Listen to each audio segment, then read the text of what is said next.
Slogan থামাও, slogan থামাও।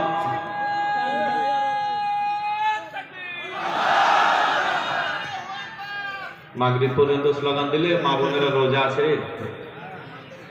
আসসালামু আলাইকুম ওয়া রাহমাতুল্লাহি ওয়া বারাকাতুহু। মুসলিম ভাই এবং বোনদের প্রতি আন্তরিক শুভেচ্ছা জ্ঞাপন করছি। ভালো আছেন সবাই? মা বোনেরা ভালো আছেন? আলহামদুলিল্লাহ, আলহামদুলিল্লাহ রাব্বিল আলামিন। আসসালাতু ওয়াসসালামু আলা রাসূলিল কারীম ওয়া আলা আলিহি ওয়া সাহবিহি আজমাইন।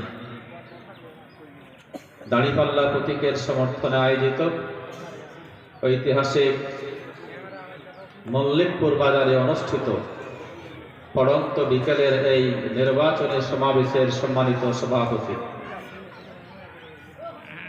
সম্মানিত বিশেষ অতিথিবৃন্দ,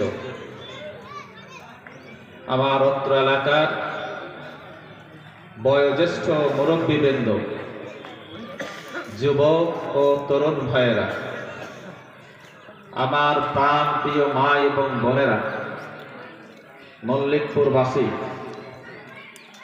সাংবাদিক বন্ধুগণ, সরকারের গোয়েন্দা সংস্থার দায়িত্বে নিয়োজিত ব্যক্তিবর্গ, সবার সামনে উপস্থিত হয়ে দুটি কথা বলার সুযোগ পেয়েছি, এজন্য মহান মাহবুদের দরবারে শুকরিয়া আদায় করছি। আলহামদুলিল্লাহ।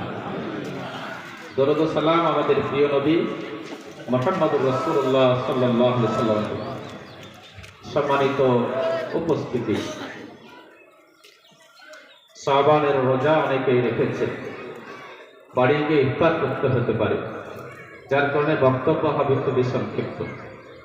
সম্মানিত ভাইয়েরা, নির্বাচনের সময় আমাদের একটি স্লোগান শেখানো হয়, আমার ভোট আমি দেব, যাকে খুশি তাকে দেব। এটা শেখানো হয় কিনা?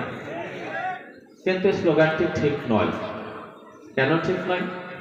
যাকে তাকে ভোট দিলে আপনার ভোটে যিনি নির্বাচিত হবেন তিনি কিন্তু যা ইচ্ছা তাই করবে। এই কথা ঠিক না?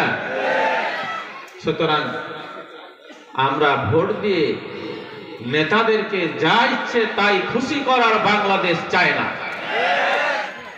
বরং স্লোগানটা হওয়া উচিত, আমার ভোট আমি দেব, যোগ্য প্রার্থী দেখে দেব। আমার ভোট আমি দেব, সৎ প্রার্থী দেখে দেব।